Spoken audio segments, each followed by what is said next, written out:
What is going on, all you Pokemon collecting maniacs out there? This is Ryan, the PikiPikaPapa, and I gotta be honest, I have been walking around with a little bit of an extra spring in my step here lately because I am super excited about all that lies ahead here in the Pokemon collecting and investing space. Now today, we're gonna talk about the items that I am going to be spending my hard-earned Poké Dollars on this month. But before we get into that, I just gotta tell you, I really think there are some awesome times up ahead for all of us who are in this hobby. We all know Scarlet and Violet is coming to an end, and I mean, we have all kinds of awesome stuff on the horizon. We've got the Mega Series that's coming out. We know there's going to be a Mega Gengar, which you know how big of a Gengar fan I am.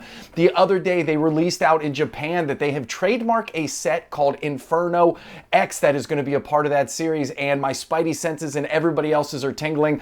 Obviously, everybody thinks that is going to be a Charizard set, so we're going to have lots of awesome sets with awesome Pokemon coming out here over the next year. And then on top of that, I truly believe, and I know I might be in the minority on this, and I know that I usually put on rose-colored glasses, but I truly believe Pokemon Company has come out on 3 different occasions and said this.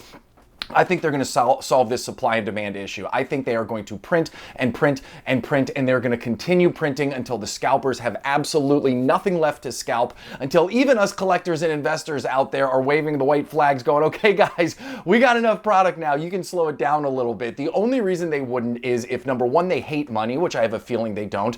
Number two, they want to continue to agitate the collecting base, which has made them the #1 franchise literally in the world. And number three, unless they just absolutely don't know what they're doing. But listen, the Pokemon Company has done such a great job throughout its entire course of history. It has been able to remain #1 for a long time. It has survived pandemics. It's survived good economies, bad economies. It survived times of high demand, low demand, all of that. Like, I am very, very bullish, and I'm very excited because I think the Pokemon Company is going to give us great products at great supply here in the near future. Now, it's going to take a couple months. Don't get me wrong. It's not going to happen tomorrow or anything like that, but I do think it's going to come on the horizon. But the good times aren't now. The times right now are still where we're living in a space where prices are, in my opinion, still incredibly high, which means when I share content with you around what I'm buying, these are actually where I'm spending my money. I think there are some products right now out there that are awesome, that have a great opportunity of big long-term rewards, but I also think a lot of those products are going to come down in price here over the next 3, 4, 5 months as we start to see more supply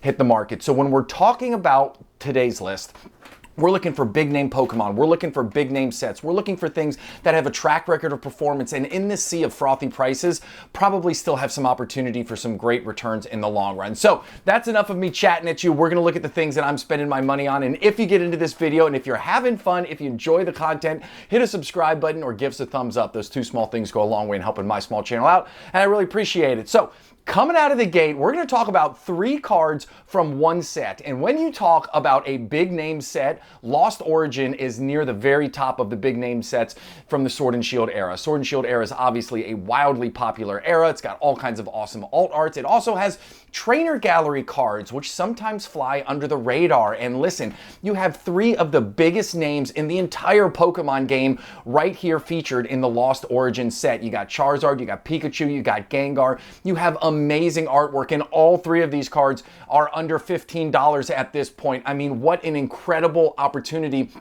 to pick these cards up at a great price point. Now, are these going to pop overnight and become $50, $60, $70 cards? Probably not. When you think about a market where prices are really overvalued, I think these are very, very safe, and I'm going to be very transparent. The only reason I am buying these with the sole purpose of sending them to PSA in hopes of getting PSA 10s. I am going to be meticulous when it comes to trying to pick out the cards that I am purchasing, because getting a card at $10, $15, $20 isn't that exciting to me. However, if I can send a bunch of these off to PSA, if I can get them back in PSA 10 holders, and I can hold on to them for 3, 5, 10 years, then this will give me the opportunity to sell some of them back into the market down the road. Now, in PSA 10s, could these be worth $300, $400 10 years from now? Abso-freaking-lutely, right? So if you pick them up now for $15, if you spend another $20 to get them graded, even if you have to hold on to them for 10 years, remember, I have a long-term time horizon. I hope you do too. Like, that gives me the most satisfaction, gives you the biggest degree of safety. But if I can sell these for $300-400 further down the road in PSA 10 holders, then you're going to have a phenomenal rate of return over that 10-year period. So I'm very excited for this. I think these cards are awesome. I think that the artwork is amazing. I love the fact that they come from one of the biggest sets in the Sword and Shield era. And of course, you can't argue with the star power and the artwork on each and every one of these. Even if you end up with cards that won't end up being a PSA 10, how cool are they to have in your old personal collection? Just love these cards, love everything about them. And I'm going to be hunting and searching on eBay. So if you're looking for these on eBay, guarantee you're going to be competing with me trying to pick them up this month. Now, the next thing that we're talking about, and this is a throwback to a video that we did about 14 months ago. So 14 months ago, I did a very, very deep dive into 3-pack blisters and how they performed over time. And I did this because I'd gotten a lot of feedback. We did a lot of research into booster box performance and elite trainer box performance. And, I kept hearing about, the ability to store these over long periods of time. Well, 3-pack blisters, they have a much lower barrier to entry. Usually they're about $12.99 MSRP back then they were in order to buy them. And they don't take up a lot of room to store. So we went through this exercise to see how some of the mid-tier Sun and Moon sets in 3-pack blister form performed over time. And this is all of the data. Again, this is from like January, February of 2024. And you'll see they started off at an MSRP of $12.99 each. And you can see one grew to $47.99, one grew to $46.71. So they had pretty solid growth, about a little over 3.5x growth in each of those. Now the booster boxes obviously came in at MSRP of $143.64, and they grew at a higher rate. Not a much higher rate, but a higher rate. And when you're talking about the span of years, even a small difference in rate of growth makes a big difference in the overall dollar amount. So this was more of a comparison when we said, hey, listen, these are great investments. If you don't have all the room in the world, if you live in an apartment, if you want to get exposure, if you don't want to spend $143 on a booster box, you can spend $12.99, pick this up, and still do really, really well and have an awesome experience here in the sealed Pokemon collecting space. So we did that. So what did I do this week? I thought, hey, let's do a rehash and let's see where some of these have moved since then. So obviously this is where they're at today. I updated the numbers and you can see that Unbroken Bonds, 3-pack blister there, is up 44% over the last 14 months, excuse me. And booster boxes are only up 43%. So actually, over the last 14 months, the Unbroken Bond 3-pack blister has outperformed the booster box, which is crazy. I mean, you're splitting hairs here, 44 versus 43%. But still, up is up, right? And then when you look at Ultra Prism 3-pack blisters absolutely smoked booster boxes over the last 14 months. The 3-pack blister is up 40% over the last 14 months, and booster boxes are up 22%. And actually, because of the rate of growth in the 3-pack blister and Ultra Prism over the last 14 months, now the overall growth of 3-pack blisters from MSRP to where the price is now is actually higher than booster boxes. So you might be saying, why are you talking about all of these 3-pack blisters right now? Why does it matter? Well, as you can guess, I am looking at some 3-pack blisters this month, but I'm not looking at Scarlet and Violet. Again, as I said, I think a lot of those Scarlet and Violet ones are way overvalued, but coming back to what we talked about earlier, big sets from Sword and Shield. You got Lost Origin right here, and you have Brilliant Stars. Now, Brilliant Stars is going to be my favorite pick out of these two, simply because you know that I think Brilliant Stars is super undervalued compared to where I believe it will be in the long run. Plus, if you look at the promo card that comes in this, you got a Leafeon, you got an Evolution in there, and unless you've been sleeping under a rock, you know that Evolutions are going through the freaking roof right now. So Brilliant Stars 3-pack blisters and Lost Origin 3-pack blisters are things I probably am going to be adding to the old Poke closet. Now, the other thing that I thought would be really interesting is your buy-in point matters, okay? So obviously that goes without being said. The point at which you purchase something, that's your starting cost, that matters. And when you look at it right now, Brilliant Stars booster boxes are right at about 2 times MSRP, but the 3-pack blisters are 1.73 times MSRP. So you're getting in at a little bit of a lower rate than you are comparative to booster boxes. And Lost Origin is still, again, booster boxes right now are hotter. It's a more popular set, the Giratina at the very top, right?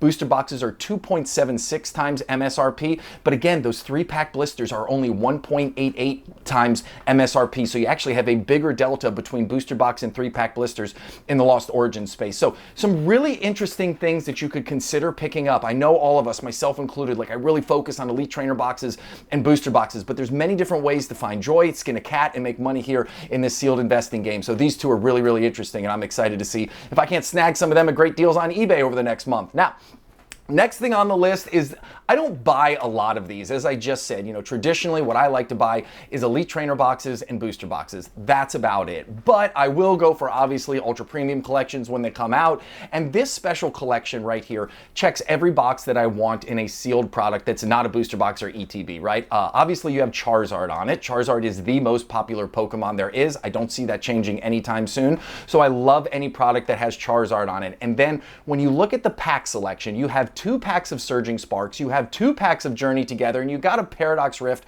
which is hiding in the background, which isn't as great, but hey, 4 out of 5 ain't bad. And yeah, you know, the promos on this aren't my favorite. They don't really get me excited, and I won't pay over MSRP. You know, I have that awesome PokeNotify app that I use. In my mind, it's the best $7.99 a month you could spend right now if you're interested in it. There's a link in the description. You get 25% off the first month. You get 3 days free, all that good stuff. If you're interested in finding great stuff at MSRP, it's a cool way to do it, but that's the way I'm going to go about this. I won't pay a premium for it. If I can get it at MSRP this month, I'm absolutely going to pick it up because I think it's going to be fantastic in the long run. In the short run, I don't think it's going to be super exciting. As I said, as I believe Pokemon prints more product and they start to hit the market, I think that's going to keep the rate of return for this a little bit low in the short run. But in the long run, Charizard, 2 big sets, love everything about it. This is something I'd love to add to the Poke Closet. And then I have talked and talked and talked about this Lillie Premium Tournament Collection box. I absolutely love it. The Milk Crate, as we affectionately call it. And for all of the reasons that I love that Charizard box. When you think about the pack selection in here, again, it's going to sound super familiar, except in my mind, it's even better, right? You got Journey Together in here. You have Surging Sparks in here. And then you have Twilight Masquerade. You also have Paldea Evolved. And then, of course, you know, you got Obsidian Flames in there, which isn't the best of all time, but at least it's a Charizard set. So when you think about the pack selection in here, I am dying to pick this up. I have not been able to do it. I have not been able to find it at MSRP, and I refuse to pay more than MSRP for it, but I'm going to be trying to find this, and again, hopefully I'll be able to get some pings and notifications when it comes in stock and pick it up. And when you couple all of those awesome packs with the fact that it has Lillie on the cover, like, you just can't go wrong with this. And then, just like everybody else, Destined Rivals. Obviously, Destined Rivals isn't coming out till May, but this is a really short window. It is a shorter window than we're used to seeing from the time the set is officially revealed, where you can pick up stuff on the Pokemon Center, to when it actually comes out. Now, as I said, thanks to the PokeNotify app, I've already secured 3 Elite Trainer boxes from Target at MSRP, and I was able to get 1 booster box from Best Buy at MSRP. Now, I am going to continue to hunt because I would like more booster boxes. I'm not overly excited about getting a ton of the regular ETBs. Now, Pokemon has come out and said they are going to restock the Pokemon Center exclusive Elite Trainer boxes, or at least it sounded very much like that's what they were going to do. That is what I want. You know, I've been collecting Pokemon Center exclusive ETBs. I really want one at MSRP. This will be the one thing that would get me to break that trend. If for whatever reason I can't pick one up at MSRP, then I would absolutely pick it up at market, which sucks, but I would do it because it's part of the collection, and sometimes we overspend for what we love. So those are the things I'm going after this month. I'm gonna have a ton of fun. I think this is a really exciting time. I know it's still not there yet. I know it's still super frustrating, but I'm just overly optimistic. I think we have great things on the horizon. So I hope you enjoyed this video. I hope you had a ton of fun. And if you did, hit that subscribe button or give us a thumbs up. I appreciate it more than I can say. But most importantly, I really hope you just have an epic rest of your day. Thanks, everybody. Talk to you soon. Bye.